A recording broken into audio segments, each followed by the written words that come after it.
2023ஆம் ஆண்டு ஐபிஎல் தொடரின் இறுதிப் போட்டியில் தோனி கடைசியாக சென்னை அணியின் கேப்டனாக இருந்தார்.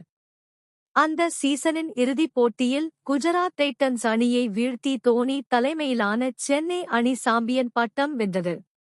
தொடர்ந்து 2024ஆம் ஆண்டு சென்னை அணியின் கேப்டனாக ருதுராஜ் கெய்க்வாட் நியமிக்கப்பட்டார். அதில் இருந்து மைதானத்தில் தனது பங்களிப்பை குறைத்துக் கொள்ளத் தொடங்கினார் தோனி. கடந்த சீசனில் சென்னை அணி பிளே ஆஃப் சுற்றுக்கு கூட தகுதி பெறாமல் வெளியேறியது. அதே சோகம் தற்போது வரை தொடர்கிறது என்றால் அது மிகையாகாது.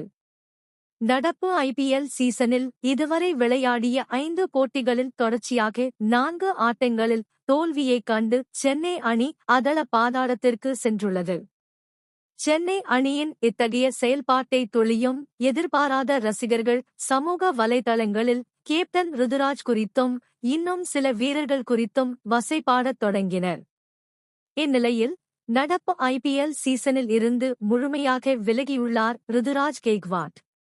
முழங்கையில் ஏற்பட்ட காயம் காரணமாக ருதுராஜ் கெய்க்வாட் நடப்பு ஐபிஎல் சீசனில் இருந்து விலகியதாகவும் வரும் போட்டிகளில் தோனியே அணியை வழிநடத்துவார் என்றும் பயிற்சியாளர் ஸ்டீபன் பிளமிங் அறிவித்தார். தோனி மீண்டும் சிஎஸ்கேயின் கேப்டன் என்ற அறிவிப்பு சென்னை ரசிகர்களுக்கு முத்தாய்ப்பாக அமைந்துள்ளது.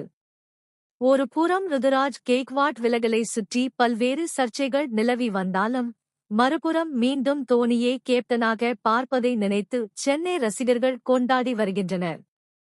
கேப்டனாக நியமிக்கப்பட்ட கையோடு தோனி தலைமையிலான சென்னை சூப்பர் கிங்ஸ் அணி இன்று கொல்கத்தா நைட் ரைடர்ஸ் அணியை எதிர்கொள்கிறது. சென்னை சேப்பாக்கம் மைதானத்தில் இந்த போட்டி நடைபெறும் நிலையில் இதுவரை விட்டதை எல்லாம் இந்த ஆட்டத்தில் சென்னை அணி பிடிக்குமா என ரசிகர்கள் எதிர்பார்த்து காத்திருக்கின்றனர். சென்னை ரசிகர்களின் எதிர்பார்ப்பு நிறைவேறுமா அல்லது சோகம் தொடருமா என்பதை பொறுத்திருந்துதான் பார்க்க வேண்டும்.